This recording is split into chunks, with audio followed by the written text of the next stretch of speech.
గర్భధారణ, ప్రసూతి చికిత్స, పిల్లలకు చికిత్స వంటి అన్ని సౌకర్యాలు కలిగిన ఒక పరిపూర్ణమైన ఆసుపత్రి మన సుధా ఫర్టిలిటీ సెంటర్.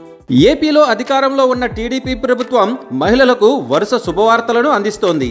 ఎన్నికల సమయంలో భారీ హామీలు ఇచ్చి మరీ అధికారంలోకి వచ్చిన టీడీపీ ప్రభుత్వం ఇప్పుడు ఆ హామీల అమలుకు శ్రీకారం చుట్టింది.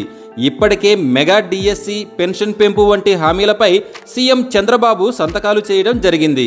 గత ప్రభుత్వంలో గొప్పగా చెప్పుకున్న వాలంటీర్ వ్యవస్థ లేకుండానే పింఛన్ల పంపిణీ చేసి కూటమి ప్రభుత్వం సత్తా చాటింది.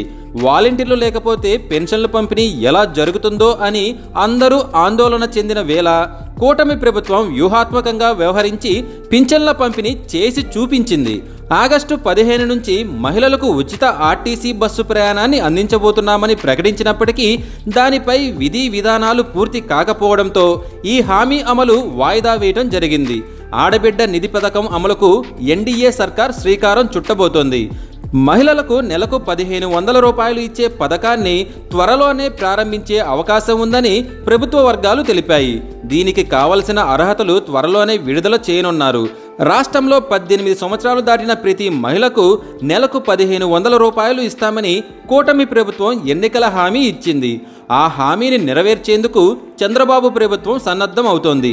సెప్టెంబర్ నెలలో ఈ పథకాన్ని ప్రారంభించే అవకాశాలు కనిపిస్తున్నాయి. తాజాగా తల్లికి వందనం పథకం అమలుపై కూడా మంత్రి నిమ్మల రామానాయుడు శుభవార్త చెప్పారు. తల్లికి వందనం పథకంలో భాగంగా రాష్ట్రంలో స్కూలుకు వెళ్తున్న ప్రతి విద్యార్థికి 15,000 రూపాయలు త్వరలోనే వారి అకౌంట్లో జమ చేస్తామని వెల్లడించారు. వీటికి సంబంధించిన అధికారులతో మాట్లాడిన నిమ్మల అతి త్వరలో మరిన్ని వివరాలు ప్రకటిస్తామని అన్నారు. ఎన్నికల హామీలో భాగంగా ఎంతమంది పిల్లలుంటే అంతమందికి ఇస్తామని వైసీపీ నేతలు చేస్తున్న ఆరోపణల్లో ఎటువంటి వాస్తవం లేదని నిమ్మల తెలిపారు. స్కూలుకు వెళ్లే ప్రతి విద్యార్థికి తల్లికి వందనం అందుతోందని నిమ్మల ప్రకటించారు.